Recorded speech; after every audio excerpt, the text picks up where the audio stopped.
इंसान का प्राइवेसी को छुप के तुम ले रहा है, ये राइट है हमारा, अपना सीक्रेसी का राइट है, वो राइट को बर्बाद कर रहा है। हिंदुस्तान का ये बड़ा राइट, फंडामेंटल राइट बोला जाता है, उसको ऊपर हाथ दे रहा है। ये ठीक नहीं होगा। पार्लियामेंट को जवाब दे नहीं पा रहा है, उसको जवाब देने के लिए मजबूर किया जा रहा है। वो जरूर जवाब देगा और भागेगा ही। डर के मारे वो सीट में अपना कुर्सी पर ठीक से बैठ नहीं पा रहा है। ममता बनर्जी दिल्ली पहुंची और वो टकमगा रहा है, क्या होगा क्या होगा। तो बंगाल से तो ऐसा तमाचा खाकर भागने पड़ा, तब तो अभी दिल्ली में वो तमाचा खा के भागेगा। आज ही पेपर में आया है कि दीदी जैसा लीडर हिंदुस्तान में एक भी नहीं है। वो अपने आप अभी सरेंडर कर रहा है। बीजेपी का विजय वर्गीय, तो क्या कहेंगे, दीदी को रोकने वाला ताकत बीजेपी का कोई भी लीडर का नहीं है। दादा, शेख आलम की तरफ से जो ब्लड डोनेशन कैंप हो रहा है, क्या बोलना चाहेंगे? इतना शेख आलम बहुत अच्छा प्रोग्राम करने वाला है, दिल भी बड़ा है, काम भी बड़ा है, वो आगे चलते और प्रोग्राम दिखाएगा। 2024 में क्या प्रधानमंत्री ममता बनर्जी बनेंगी, ये बताइए। इतना देर तक नहीं सुने क्या क्या बोले? इंशाअल्लाह जरूर बनेगा। तो ये काम अंजाम जो है ये हमारा कुछ नहीं है, हमारा नेत्री ममता बनर्जी जो है वो हर वक्त लोगों का खिदमत में रहती है और हम लोगों को यही निर्देश देती है कि हर कर्मी लोगों का खिदमत में रहे, लोगों का काम करे। तो अवाम जिसके संग है पूरे दुनिया उसके संग है। तो हम लोग हर वक्त अवाम का संग रहना चाहते हैं, अवाम का खिदमत करना चाहते हैं, अवाम का काम करना चाहते हैं। जो आज देख रहे हैं, आज ब्लड डोनेशन के शकल में हम लोग आवाम का खिदमत कर रहे हैं। ऐसा पूरा बरस, पूरा साल हम लोग हर वक्त कुछ ना कुछ काम सोशल एक्टिविटीज़ हम लोगों का रहता है और हम लोगों को काम करते हैं। वो महिला की तरफ से बोलिए, यूथ की तरफ से बोलिए या तृणमूल कांग्रेस की तरफ से बोलिए, हम लोग हर वक्त काम में रहते हैं। आलम भाई, इतना एनर्जी कहाँ से आती है? हम देख रहे हैं कि महीने में 2 प्रोग्राम हो रहा है। एनर्जी हम लोगों का नेत्री को देख के हम लोगों का एनर्जी आता है कि आज पूरे हिंदुस्तान के लोग चाह रहे हैं कि दिल्ली में ममता बनर्जी आके बैठे। तो जब उनको इतना एनर्जी है तो हम लोग उनका जो कर्मी है, उन लोग का जो सिपाही है, तो हम लोग के अंदर में तो एनर्जी आएगी। गुजरात का मॉडल जो है फेल हो गया है, क्या बंगाल का मॉडल चलेगा 2024 में? देखिए, बंगाल का मॉडल जो है पूरे हिंदुस्तान का लोग देखा है। 2021 में जो मोदी और मोदी के ग्रुप ऐसा प्रचार किया था बंगाल में कि उन लोग आ जा रहे हैं, मगर दीदी का ऐसा तमाशा लगा कि वो दिल्ली भाग खड़ा हुआ। और गुजरात में भी ऐसा पोजीशन है आज कि वहाँ भी गुजरात में भी दीदी का वाहवाह हो रहा है और दीदी का नाम लिया जा रहा है। तो हम लोग उम्मीद करते हैं गुजरात में भी दीदी बहुत अच्छा, ज़्यादा से ज़्यादा सीट। आप एक महिला है और ममता बनर्जी भी एक महिला है, जिस तरह वो सड़कों पे आके काम कर रही है, देख रहा हूँ आप भी यहाँ लोगों की खिदमत अंजाम दे रही है, क्या बोलना चाहिए? देखिए, वो महिला है, हम लोग के मिनिस्टर जो हैं, उनको देख के हम लोग को भी दिल में जो उमंग बढ़ता है, इसीलिए हम लोग ये काम कर रहे हैं। খেলা হবে যে দিদি যেটা আমাদের সরকার বলবেন যে উনি আবার দিল্লিতে যাচ্ছেন, এটাই খেলা হবে। हम अपने दीदी को देखने चाहेंगे, हम क्या पूरा आवाम देखने चाह रहा है दीदी को। अच्छा, बंगाल का खेला हो गया, क्या हिंदुस्तान का खेला होगा? 100 बार होगा। लीडर हैं जनाब शेख आलम साहब, वो लोगों का काम करते हुए आए हैं, हम लोग भी उनसे देखकर सीखे हैं। और अभी जो हम लोगों का पॉलिटिकल लीडर्स है, अभी जो हम लोग का पॉलिटिकल गाइडेंस है, सुदीप बंदोपाध्याय जी, अभिषेक बनर्जी जी, स्वर्ण कमल शाह जी, इनसे हम लोग बहुत कुछ सीख पाते हैं, बहुत कुछ हेल्प ले पाते हैं। आज हम लोग इतना खुल के, पहले ये प्रोग्राम इतना ओपनली ऐसे उत्सव के तौर पे नहीं बनाया जाता था। तृणमूल कांग्रेस की सरकार आने के बाद पिछले 10 सालों से जितना साल गया है उतना ही जो है इन सब चीज़ों में और भी जो है प्रायोरिटी आया है और भी लोग जो है उत्साह के साथ इन सब काम जो है कर पाते हैं। चाहे वो ब्लैंकेट डिस्ट्रीब्यूशन हो, ब्लड डोनेशन कैंप हो, चाहे वो फूड डिस्ट्रीब्यूशन हो या कोई भी सोशल एक्टिविटीज़ हो, हम लोग और अच्छे से कर पाते हैं। तो इसके लिए मैं अपने लीडरान का शुक्रिया अदा करना चाहूँगा और मेरे पूरे जुबो टीम का, जो मेरे साथ हाथ से हाथ मिलाकर, कंधा से कंधा मिलाकर काम करती है। उन लोगों के बदौलत, उन लोगों के साथ मुझे हिम्मत मिलता है, मैं काम कर पाता हूँ। और 59 नंबर वार्ड के अंदर ये बात सही है कि जनाब शेख आलम साहब के लीडरशिप के अंदर में हम लोग 12 मास में 14 क्या 12 मास में हम लोग जो है 24 मतलब प्रोग्राम हम लोग कर पाते हैं। ये जो है ऊपर वाला का भी बहुत बड़ा करम है और हम लोगों के सीनियर का आशीर्वाद है कि हम लोग इतने अच्छे से काम कर पाते हैं।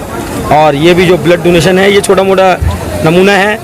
हम लोगों का जो है दिसंबर महीने में जुबोत्सव होता है जो 1.5 महीने का चलता है, वो हम लोग बहुत धूमधाम से बहुत बड़े तरीके से करते हैं।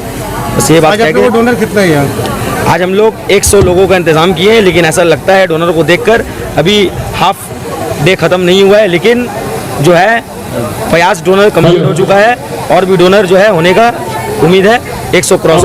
पश्चिम बंगाल ने ममता बनर्जी के चेहरा को तस्लीम किया, क्या पूरा हिंदुस्तान तस्लीम कर पाएगा? जी हाँ, 110% जो है प्राइम मिनिस्टर बन गए। देख पा रहा हूँ कि हर महीने में 2 काम हो रहा है और बहुत ही अहम काम हो रहे हैं, क्या बोलना चाहेंगे? देखिए, असल में हम लोग जो काम कर रहे हैं ये सिर्फ इसलिए काम कर रहे हैं कि हमारा 59 वार्ड जो है समझ लीजिए एक बहुत बड़ा तबका का इलाका नहीं है, बल्कि गरीबों का मोहल्ला है। हम लोग चाहते हैं कि हम लोगों के साथ मिलजुल के हर मौसम में रहें, हर वक्त रहें, ताकि लोगों को हम हर किस्म का फ़ायदा पहुँचा सकें। असल मकसद है कि लोगों का दिल को जीतना।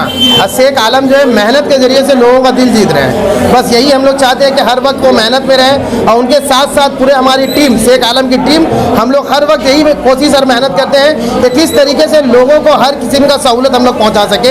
यही हमारा काम है। देखिए, मेरा हम लोग का जो कार्यक्रम शुरू हुआ था, हम लोग का 2 स्टेट का लीडर भी है, पूजा है और कौन शाह भी है। हम सब लोग मिल के एक साथ में 1 जुलाई से ये प्रोग्राम स्टार्ट किया था। आज क्लोजिंग डे है 31 जुलाई। हम लोग का जो 60 वार्ड है नॉर्थ कलकत्ता का, उसका देखिए 59 और इसके बाद में लास्ट होगा 62 वार्ड। हम सभी को धन्यवाद देते हुए हमारा जितना भी वार्ड का लीडरशिप है तृणमूल यूथ कांग्रेस का, सब लोग मिल के सबका एफर्ट से हम लोग आज ये अंतिम जगह में पहुंचा हुआ है। और सबका युवा समाज के लिए एक ही बात बोल रहा है, आप देख रहे हैं इतना एनर्जी ये लोग का है। ये सब लोग मांग रहा है 2024 में ममता दी प्राइम मिनिस्टर होगा, क्योंकि दिल्ली से काल रात ही ममता दी ने बंगाल में पैर रखा हुआ है। और आप सब लोग ने देखा है दिल्ली में ममता दी को पीछे में ऑल इंडिया कांग्रेस से लेके जितना भी अपोजिशन पार्टी है, सब लोग ममता दी से भेंट करना चाह रहा था। और वो लोग भी बोल रहा है मोदी को हराने के क्षमता है सिर्फ ममता बनर्जी को। हम लोग 1 जुलाई से 1 जुलाई से जो बोल रहे थे ये 2024 में जो इलेक्शन होगा, ये 2021 में बहुत आदमी लोग को हम गुजारा है। 21 का इलेक्शन में ममता दी ने चीफ मिनिस्टर बन गया है और युवा समाज वो 24 पेड़ को आज रोपण करके 2024 को जो इलेक्शन होगा उस इलेक्शन में ये गाछ भी पेड़ भी बड़ा हो जाएगा, पेड़ से फूल निकलेंगे और ममता दी भारत का प्राइम मिनिस्टर बनेंगे। सबसे पहले बात कि ये 59 वार्ड में जुबों की तरफ से ये दूसरा 1 महीने में हो रहा है। ये तो सर्कुलर है, ये वाला आज का सर्कुलर है। इस पैंडेमिक में लोग के पास पानी का, पैसा का, रोजगार का इस तरह का मसला आया हुआ है। उस पैंडेमिक में हमारे युवा तृणमूल कांग्रेस की तरफ ये सर्कुलर आवाम के लिए, कहाँ लोग खा नहीं पा रहे, खून कहाँ से बनेगा। उसके बाद हमारी सरकार, हमारी पार्टी ने ये ऐलान किया है पूरे राज्य में खून हत्या कायम करो और खून दो। तो हम लोग एक वफादार सिपाही की तरह पार्टी का, हमारे वर्कर हम लोग सब मिलकर खून सब तरफ पूरे बंगाल में दिए जा रहा है। तो ये एक बड़ी बात है कि 1 महीने के अंदर इस वार्ड में दोबारा हो रहा है। एक बार कर चुके थे, इस बार बड़ा करके फिर हुआ है। ममता बनर्जी की सरकार और मोदी सरकार में कितना फर्क है? आसमान जमीन का। क्या है? झूठा सरकार है। अच्छे दिन आएंगे, लोगों का बुरा दिन आ गया।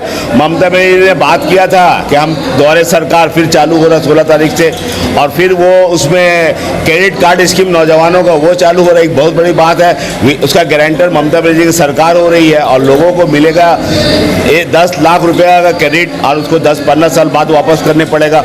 हर एक गरीब से गरीब बच्चा पढ़ के अच्छा आदमी बन सकता है। ये पूरे देश के लिए एक मास्टर मनी स्कीम है। हम समझते हैं कि ममता बनर्जी अगर दिल्ली में जाएगी तो ये बंगाल का स्कीम पूरे देश में चलेगा, पूरा देश में उन्नति होगा। ब्लड डोनेशन कैंप तो आज के दौर में ये बहुत ही ज़रूरत है। समय की ज़रूरत के हिसाब से हमारी पार्टी ने जो ये तय किया है, हम लोगों को जो आदेश दिया है, उस हिसाब से हर ब्लॉक में ये काम जो है किया जा रहा है, ताकि आने वाले समय में देखिए जो अभी बीमारी का दौर चल रहा है इसमें ब्लड की किल्लत बहुत ज़्यादा है, जबकि इस दौर में ये काम बहुत ही सराहनीय है जो 59 वार्ड जो है युवक कर रहा है। देखिए, आलम भाई के नेतृत्व में शेख आलम 59 वार्ड के बहुत ही जुझारू नेता हैं। मैं हमेशा अपने तकरीर में, अपने वक्तव्य में ये कहता हूँ कि 12 मास 13 प्रवन, और आलम भाई के लिए 12 मास 36 प्रोग्राम।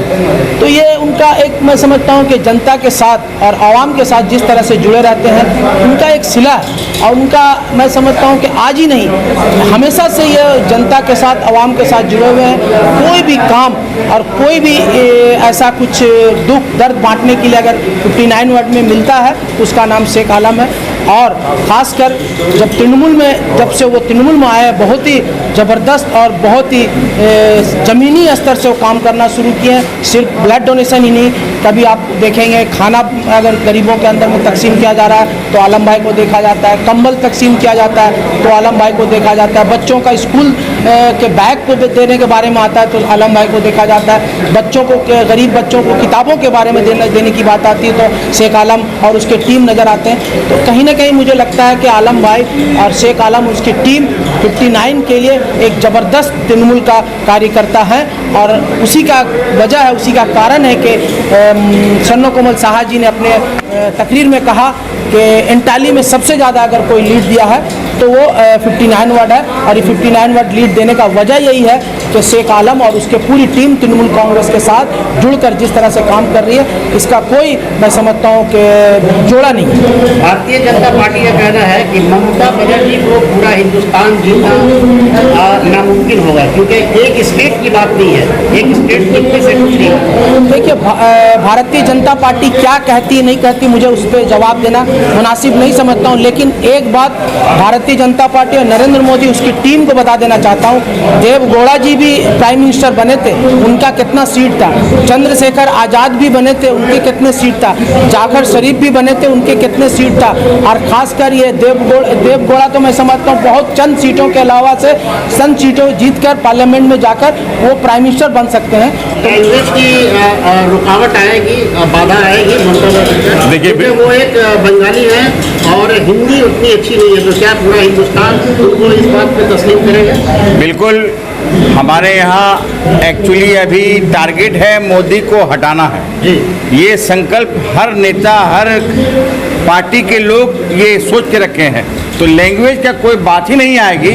और आपको मैं दावे के साथ बोलना चाहता हूँ, आने वाले 2024 में मोदी गद्दी से उतर जाएंगे और ममता जी को हर एक पार्टी का समर्थन है। इस बिना पर ममता बनर्जी को प्रधानमंत्री हर लोग नियुक्त करेंगे। ये हम लोग समझ लिए, तमाम लोगों के द्वारा यह संकल्प है। और मैं वादा करता हूँ 2024 में आपकी बार दीदी की सरकार। लैंग्वेज का आपने पूछा, ये जानकारी भारतीय जनता पार्टी को होना चाहिए कि प्रधानमंत्री बनने के लिए लैंग्वेज की ज़रूरत नहीं होती है, क्योंकि देवगौड़ा जी को भी लैंग्वेज हिंदी का ये तो ममता बनर्जी तो बहुत 90% हिंदी बोलती है, लेकिन देवगौड़ा जी हिंदी का ठीक से एक लफ्ज़ बोलना नहीं जानते थे। वो प्राइम मिनिस्टर बन सकते हैं, तो हमारी ममता बनर्जी बिल्कुल बन सकती है। जेकेबी न्यूज की और वीडियो देखने के लिए फॉलो और सब्सक्राइब बटन पर क्लिक करें, बेल आइकॉन पर प्रेस करें। स्वतंत्र पत्रकारिता की आर्थिक सहायता करने के लिए नीचे दिए गए इस पेमेंट मोड द्वारा राशि चुनें।